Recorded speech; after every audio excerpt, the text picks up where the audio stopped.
I'm down in Jenks at Revolution Hyperbarics, and I'm here with Kevin, the owner. And so tonight we're going to talk about hyperbarics. I really don't expect that many of you are going to be out there live because of the time that we're doing this. But if you are, let me know that you're there. Let me know if you've ever had hyperbarics. And of course, if you have any questions at all, anytime during this, please write them in the comment box and we'll make sure to get them answered. But I'm just going to start by, we'll just start with basics. So what is hyperbarics? Michelle, hyperbaric is, just have to take the word and slow it down. Hyperbaric, barometric, it's increased pressure. Okay, and what does that do for somebody? Yeah. Being in a little vessel like we see behind us, we're able to build the pressure of your environment, of your atmosphere around you. That causes the oxygen to begin dissolving into the plasma of the body. Okay. And so who does this benefit? Who's going to get the most benefit out of having hyperbarics? Well, there's different camps. One camp would be somebody who's naturally not carrying an appropriate level of naturally carrying of 98, 99% of oxygen saturation in the tissue.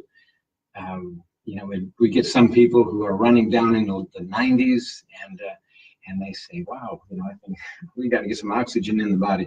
And basically we're temporarily, we're momentarily increasing the oxygen level greatly.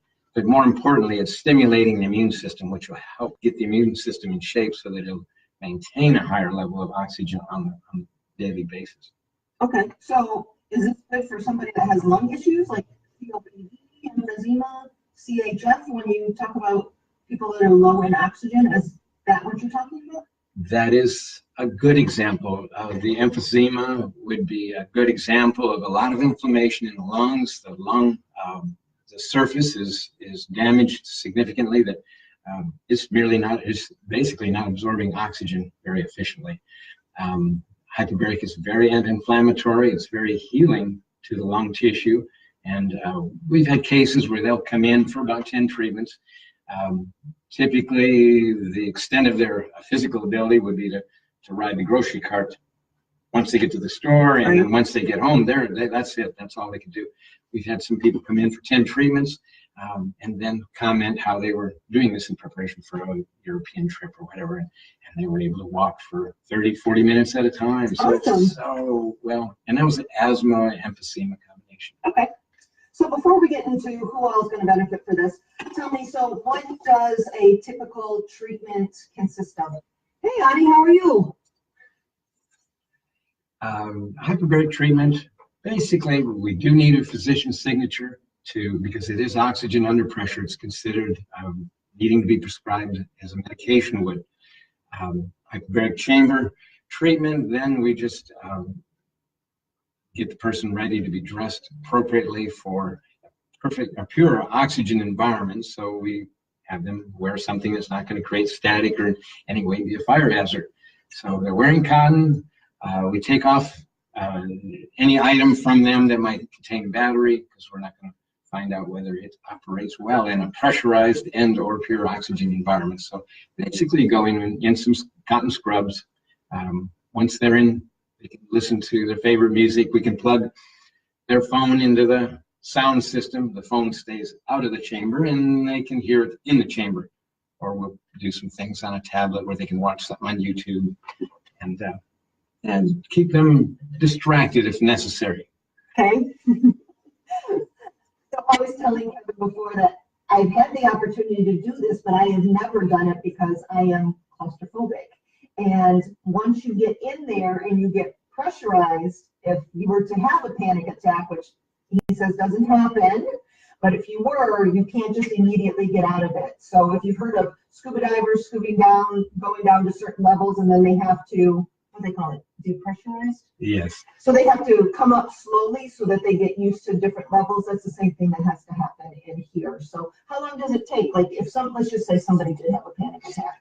How long would it take to do we could safely get somebody out of the chamber in 2-3 minutes at the most. Okay. Yeah. All right. So how long is a typical treatment last? How long are they in there? Some of the hospital treatments go as long as 2 hours. We find that fitting the various different needs we'll go with 30-minute treatments. We'll go 45-minute, 60-minute treatments. Some request 90-minute treatments. We rarely do a 120-minute treatment, but we do have a variety. Okay. So what kind of patients are you seeing? Who's coming in? Well, let's just maybe start with a 30-minute treatment. And Okay.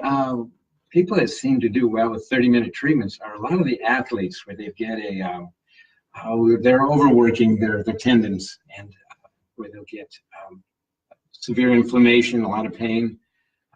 30-minute treatments, usually a couple treatments that put the marathon runners back on the track or athletes back out on the field. That works real good. So, so a sports injury. A sports injury. Okay. All right. So who else? We see a lot of surgical, pre and post-surgical situations. Could be an ACL, could be a sports injury. We see probably more of the cosmetic surgery. Anytime there's, it's invasive, that's why they call it surgery, I guess. So usually a treatment before they go in will prepare the immune system and get it freshened up, so shall we say. It helps the body, it helps the immune system clear itself out. So it doesn't, it's ready to go and be fresh for the surgical procedure. Yeah, minimize the chance of getting infection during surgery. Okay. And then the closer we can see them after the surgery, the greater it is. I think it all starts with the premise of the hockey player. If they get a tendon injury, they try to get them off the ice into the chamber within an hour, and then they have nearly miraculous healing. When likewise, yes. But back on the street, we have a lot of facial cosmetic surgery. We have liposuction situations. Getting them in right afterwards. We've done lots and lots of work with the oral surgeons. And the guys will come in. I mean, you can tell they're hurting. They're just coming out of anesthesia. But they really thank me.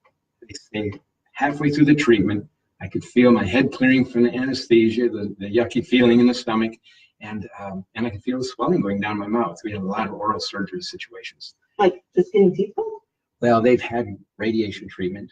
And yes, now it's post-radiation treatment, and it's when they've radiated in the jaw area. Okay. So it's pre and post-surgery. Yes, it's another entailed. Seeing more and more of the cosmetic surgery at this point, though. A lot of other situations where they're dealing with, I just have low energy, and they don't have to have had a stroke or dementia, but just energy, and usually the hyperbarics, usually within a treatment or two, usually after the first treatment, they say, wow, I went to sleep tonight and I slept all night. So that's neat. Okay. And so I think of wounds when I think of hyperbarics. Mm-hmm. So wound healing? Great for wound healing.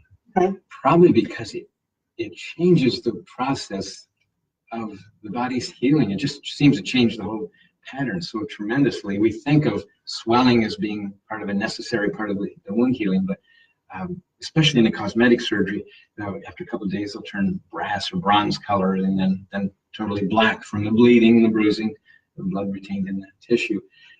It's like you totally bypass that. Oh, awesome. Just almost, not absolute, but nearly entirely bypass it. It goes right into, it gets the swelling down very quickly.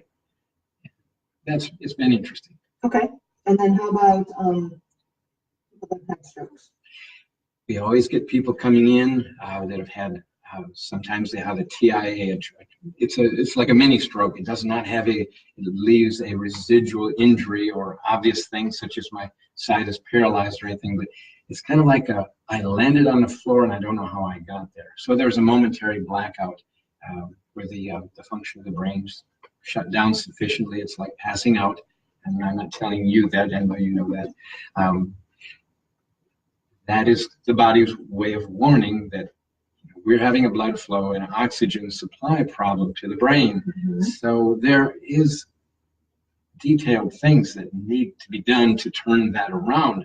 But oftentimes we'll treat them fairly regularly, maybe a couple times a week, to keep them oxygenated, to keep them away from harm's way, so to speak, until they can get that blood flow thing begun to start some other therapy to eradicate that. Now, what if somebody's actually had a stroke and it has like an affected side, or like an affected side?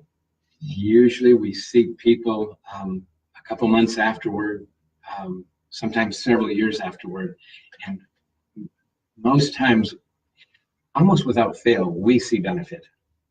If it's as isolated as they're being able to speak better. Usually the first things we see really clearing up is their gait, their balance, their ability to walk, and they don't feel like they're going to fall over, they have to hang on to something. The sleeping is improved very quickly, where they're not sleeping all the time. They're now taking a nap, and the personality comes back very, very quickly. Over and over and over, I hear people that have had a stroke say, I just felt so bad. And usually what it is such a significant functional parts of the brain are without oxygen, and the emotions go down. The ability to tolerate or tolerate stress in any way is so cut into. They don't feel good. And usually when the brain's not getting enough oxygen, they feel depressed. That just seems to come with it. And they just, the want to live came back. Usually it was a couple weeks into the treatments, and we hear that over and over again. Or usually it's a couple weeks later, we hear that early on in the treatments, I just started feeling good again. I had the want to do something, be there for the grandkids or whatever. Yeah. So that is neat. It's neat to see the quality of life return.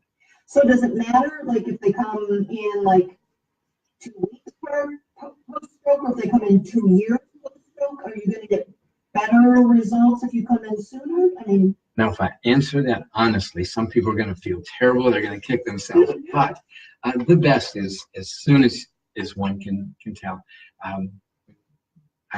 When Dr. Wooten was alive, he had family that had sudden, they found him on the floor. He was paralyzed on one side, and he came in. So they got him in other words, first. They didn't go to any kind of a delay of any hospital stay or analysis or observation or anything. They came right in.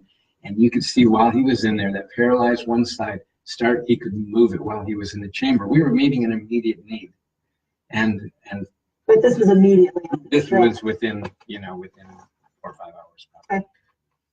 So, but ideally, the sooner the better, because anytime there's a stroke or any event that causes a section of the brain to go without blood, typically after several hours, you can almost immediately lose function in a part of the brain, but it may take several hours, and there's some question as to several days or even a couple of weeks before the white tissue really begins to die after a stroke. So there is this maybe an unwritten window of 9 days, 2 weeks that's really, really good if you can have just found out about it a few days after the stroke. Get them in within the first couple of weeks. That's the best. The best is you be in the same day. Right. Because there is a section of the brain that's going without blood, and it is going to continue to die until some provision is made.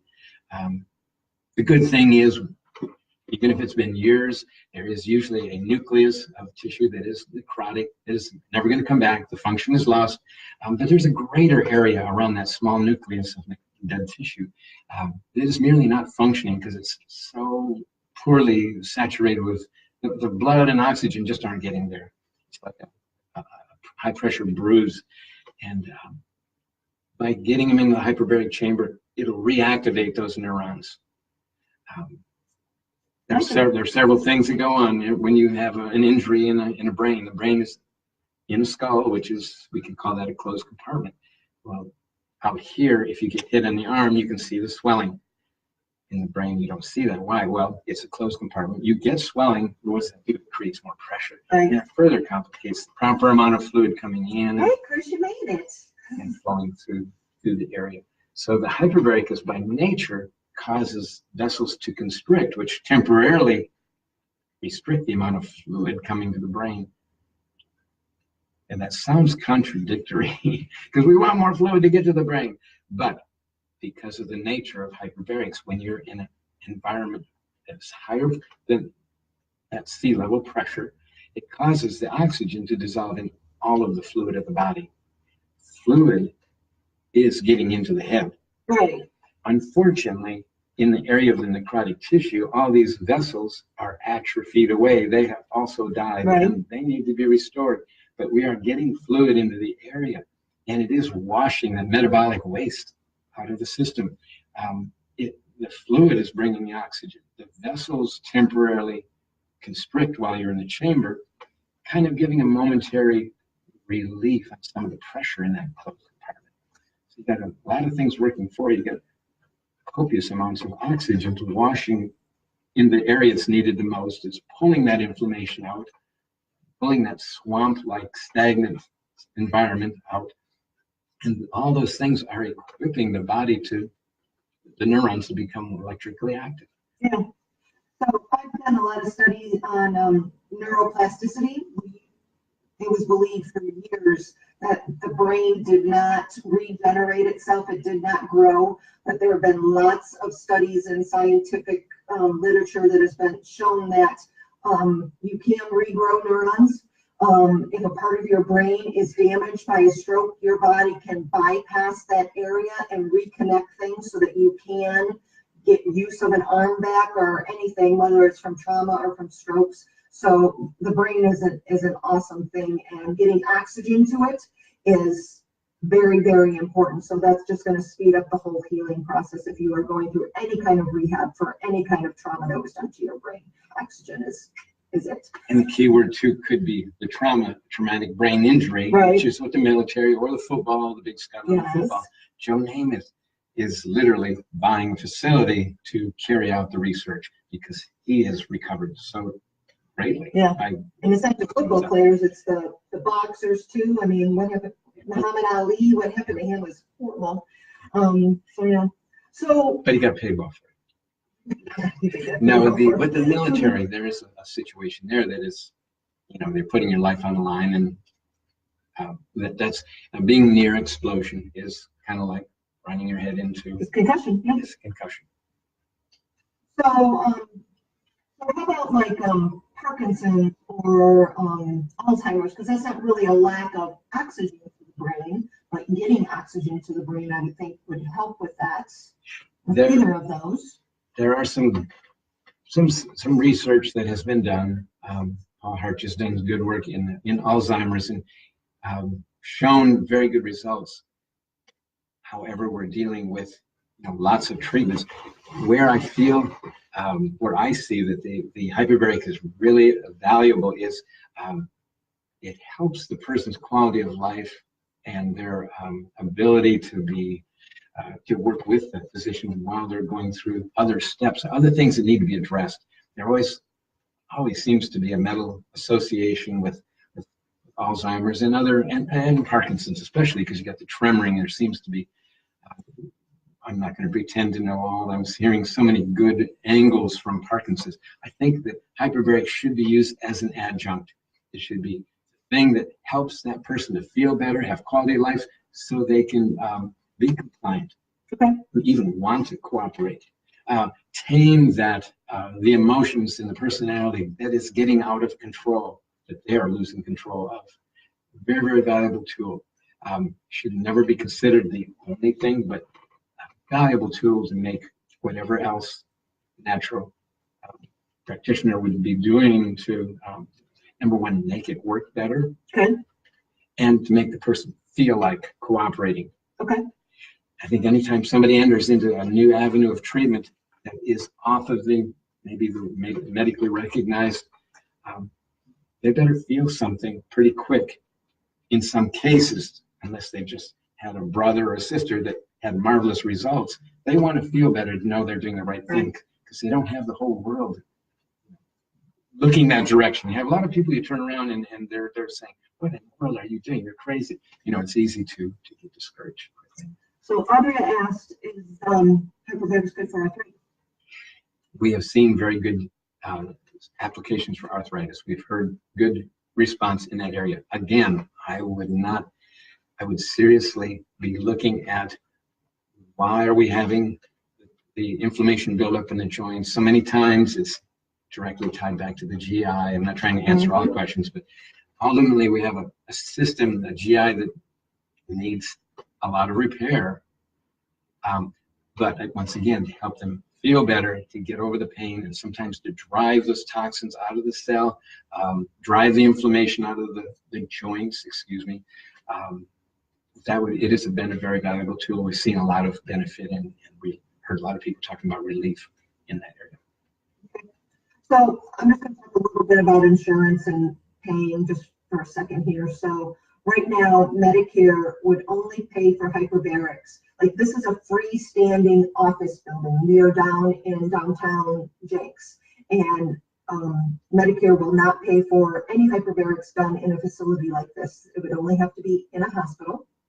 They will only pay for wounds on diabetics, correct? Yeah. And they have to be bad, like, I mean, almost down to the bone. And they have to have failed all other treatments, pretty much. So for the past 30 days. For the past 30 days. So basically, you have to be to the point where you are going to lose your foot, your leg, your something before Medicare will pay for the hyperbarics, which is ridiculous because it is non-invasive and highly, it works.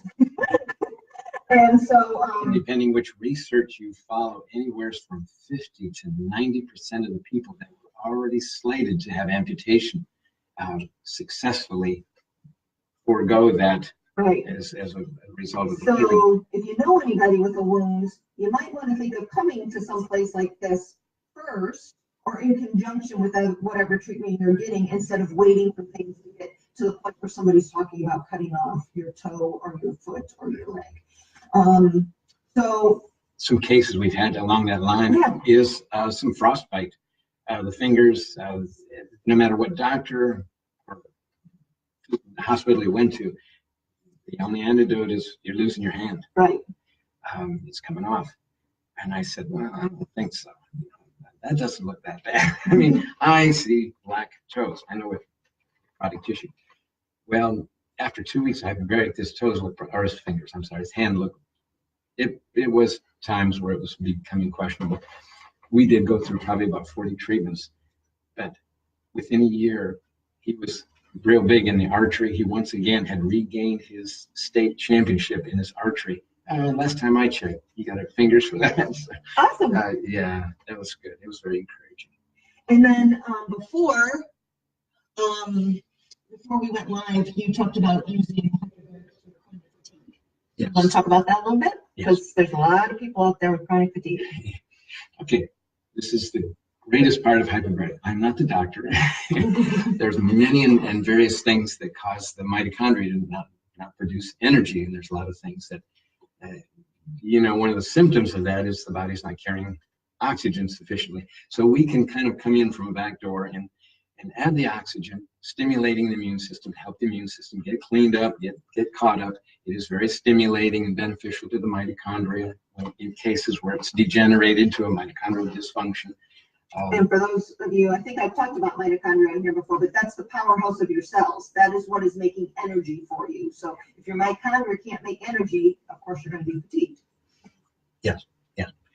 And there's various avenues you could go in trains of thought. Is that the chicken or the egg? But at any rate, with the oxygen, we're enabling the immune system to basically get caught up. I refer it many times to people. It's like, well, I'm a guy, and if the garage is really trash, it's not very efficient. You don't get anything done. You don't really get the power in there where you're supposed to. It's not keeping on. But if you bring a big crew of guys in, and you get lots and lots of help, you can get a lot of clutter cleared out of the way very quickly. Now it's like the oxygen coming in, enabling a group to come in and help clean out the immune system. It's become so efficient. Everything works so good. It's back where it's supposed to be, and you don't have all this clutter everywhere. Okay. And then you also, hey Keith, how are you? You talked about using this for Lyme. Lyme. Very challenging. It is for anybody. Very challenging area. The two things that we work with the other providers, they're working with the patient, and then we offer the Lyme. So many of the Lyme protocols, I don't know if they run their research on guys that just got bit yesterday, but it sounds so easy to get the glowing reports on Lyme where, yeah, we just went through 20 treatments or X number of treatments, and and we're just all better. We see people all better, and a few months later, those symptoms come back. So that's a very big need to be working with somebody that's familiar with Lyme, because there are so many underlying needs that once you seem to get the energy back in the body, there's much more to it. There's this almost a chronic inability to produce energy, and I don't claim to have that answer, but yes, I think it is a critical component to working with somebody in Lyme's, because once again, you get them feeling good. When we get Lyme's people in, I am so tired, I just want to die. Well, when your body's running low on energy, the body says, hey, yeah, we're going to keep this heart beating. You know, these physical functions are real important, but oh, by the way, you don't feel good about yourself, or the emotional, the energy is not being provided for the emotional aspect. When in that case, you get the depressive. You don't feel like you want to do anything. You don't feel like you could ever get better, and da da da da da. So by exposing them to the oxygen, they haven't been fixed automatically, but they really feel good, and now they're engaged and able to feel like they want to pursue more avidly, with more energy, working with their provider in that area. Okay. And are you using it for anything else that we haven't talked about? I tried to narrow down what we do. There's at least 200 things. Oh, okay. Is there anything major that we haven't talked about that I missed? I think a big thing is different fractures, different whether it's an ankle or a leg. We have people that have come in and have had the cast off. They're supposed to be in their walking cast, and maybe months later, the range of motion isn't there in that limb, extreme swelling and pain, and the physical therapist is saying, this is crazy, you know, what are you going to do hyperbarics for? And one or two treatments into it, and all of a sudden they go to the physical therapist and like, whoa, you're not screaming when I move your, checking range of motion. Wow, where did this range of motion come from? Now there's suddenly that elasticity. So it's a great help in the time of need when it comes to problematic healing. Okay, so any kind of healing. I mean, you were talking tendons, ligaments, bones, skin, anything. Yeah. Healing. Okay. In fact, a real big, maybe it's not fair to throw this out there yet, but we've had some cases where the ACL was torn and they're scheduled for surgery. The surgery was delayed for a couple of weeks. Gosh, the fellow was doing so good. The swelling was coming under control. He's starting to use his leg, and then that day he had to go into surgery. And it's like, anyways, I'm just really challenged with maybe stem cell. I've heard of cases where certain tears and rotator cuffs are being repaired without the need of surgery. And I just feel like I use this in conjunction with like PRP. Absolutely. Absolutely. I mean, he was that close with doing nothing outside. No having a provider working with all the natural aspects. It was just hyperbaric. But we see a couple of days after the injury, the swelling greatly went down, and then within a 2-week time, it looked like, I'm not the doctor. I don't have to pretend to know that how that ligament can read across that path. But anyways, I think there's some interesting areas to look at. Cool. So while I have you guys here, I'm going to show you the 2 chambers so that you know what they look like. So I think this is going to work. So this is the, can you see? So this is the 2-person chamber. Okay. So like if you had a child that needed to get in here and they didn't want to get in here by themselves, you could, mom or dad or somebody else could come in here with them. Or if you're just a fraidy cat about getting in here, you could get in here with somebody else. And then, like Kevin was saying before, you can, he can put, is this where you show the video and stuff? This is a very small, we will always have something for them to listen to. Easy listening music or whatever they want to listen to. Like, yeah, they typed in there. And then this is the 1-person one. So it's kind of like a gurney for the hospital. You just lay on it and it will go inside. And yeah.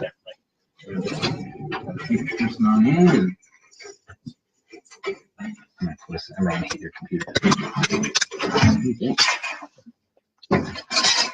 And so Probably, I would guess most people would just go to sleep. A lot of times, the nursing where we'll have a game or something, they want to watch a ball game, they can watch it too. Does anybody have any questions before we let Kevin go and honor his time tonight? And thank you all for watching. So Kevin is at, thanks everyone. So Kevin is down in Jenks on Main Street, 715 West Main, Suite K. And it's called Revolution Hyperbarics. And your telephone number is? 918-299-2658. Oh, and why don't you tell them what the cost is? The 30-minute treatments are about $65. A little discount if you were buying 5 or more treatments. The 45-minute treatments, looking at about $95. Hour treatment, looking at about $115, $120. All right. And always, thank you for joining me on this journey to aging gracefully. Thanks, everyone. Have a good night. Thank you, Sean.